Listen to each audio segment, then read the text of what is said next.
UEFA has given Gianni Infantino an ultimatum: resign voluntarily or face a formal vote to remove you. That is not a negotiating tactic.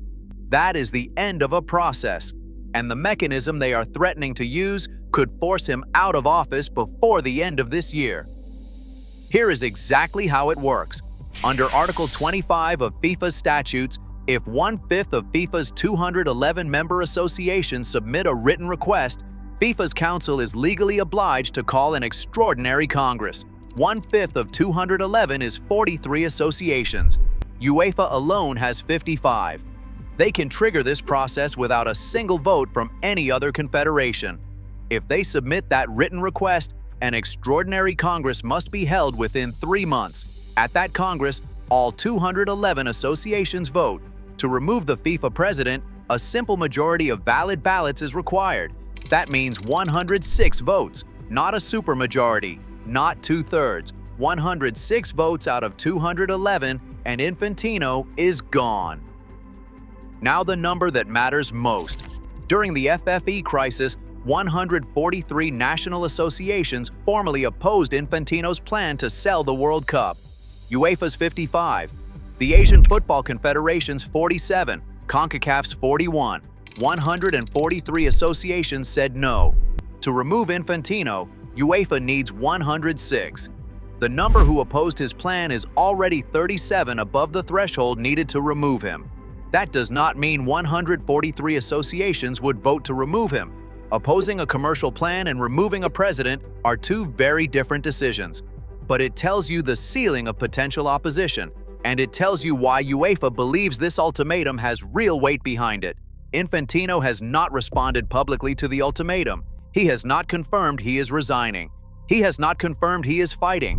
His only statement since pulling the FFE plan was that he wants to bring all interested parties back together in the coming days and weeks in the spirit of shared interest in our game. That is not the statement of a man who believes the crisis is over. That is the statement of a man buying time. FIFA, as an institution, responded differently. FIFA issued a formal defense of Infantino within 24 hours of UEFA's statement, suggesting UEFA's reaction was disproportionate. That created an unusual situation.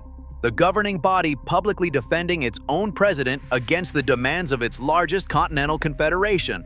FIFA and UEFA are now in open institutional warfare. Not privately, not through back channels, in public, in writing. The Football Association of England backed UEFA fully. CONCACAF called the FFE plan an egregious act of poor governance and leadership and said a full review of FIFA's leadership must now take place. The AFC said FIFA must urgently review its management style. Morocco and Qatar have reportedly continued to support Infantino. That signals where parts of Africa and the Middle East may stand when any vote is called. Here is the honest political reality of what UEFA is attempting.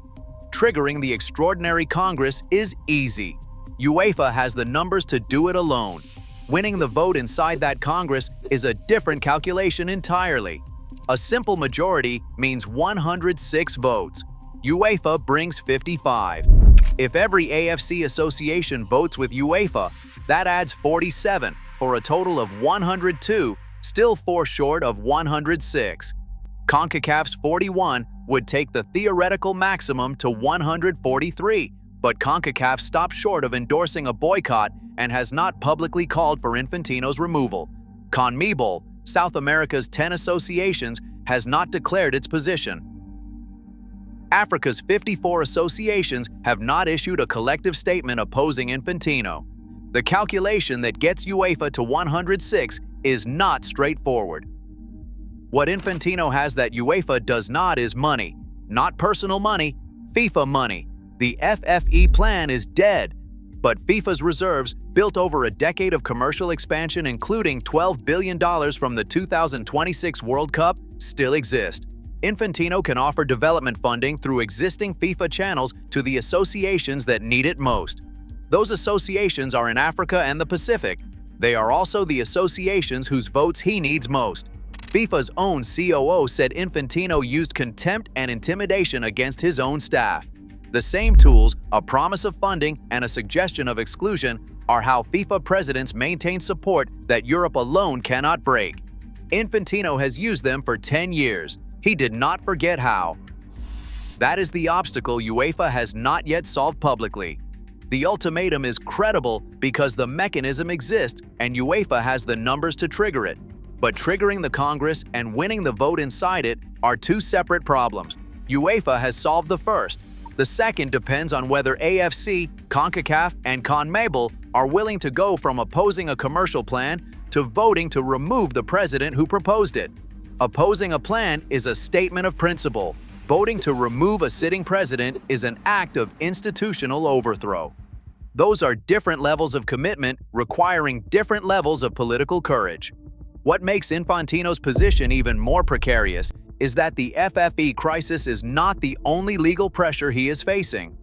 Infantino is already under a separate Swiss criminal investigation, predating this crisis entirely, into 3 undocumented meetings he held with Switzerland's former Attorney General Michael Lauber, while Lauber was simultaneously investigating FIFA. Those meetings were held in secret. No minutes were taken. Lauber was later found to have shown special interest in FIFA's affairs and was effectively removed from his role. The Swiss Federal Criminal Court is still examining Infantino's conduct in connection with those meetings. A no-confidence vote and a criminal investigation are happening simultaneously. Any candidate who declares against Infantino in March will use both, and every association deciding how to vote will weigh both. Inside FIFA's own headquarters in Zurich, staff have been describing the internal atmosphere since the FFE announcement using a phrase that has appeared in multiple internal reports: "Kill the monster."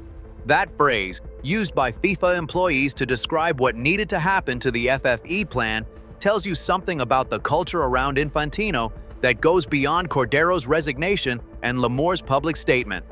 When an organization's own employees use that language about their president's signature project, the crisis is not political, it is personal. Infantino has lost the room in Zurich as completely as he has lost the room in Nyon where UEFA operates. The question of whether he can continue to govern an organization whose staff describe his plans in those terms is not answered by vote counts alone. It is answered by whether anyone at FIFA is still willing to implement his agenda. Right now, the answer appears to be no. Infantino's survival calculation is probably this: stall, offer development funding to Africa and Asia through FIFA's existing structures, allow the anger to cool, and reach November 18th, the candidate declaration deadline, with no credible challenger declared. If he gets there alone, he is re-elected unopposed for a 4th time, regardless of what UEFA has said. He has done this in 2019 and 2023. He knows the pressure needs somewhere to go, and if there is no candidate for it to go toward, it dissipates on its own. UEFA's counter-calculation is straightforward. They need a candidate, and they need one to declare before Infantino reaches the safety of an uncontested race. Al-Khalifi has said no. Ceferin prefers UEFA. Montagliani is making moves. Sheikh Salman has the positioning from leading AFC's opposition to FFE. One of them needs to declare, and UEFA may not wait for that declaration before filing the written request for an extraordinary Congress, because the timing matters enormously.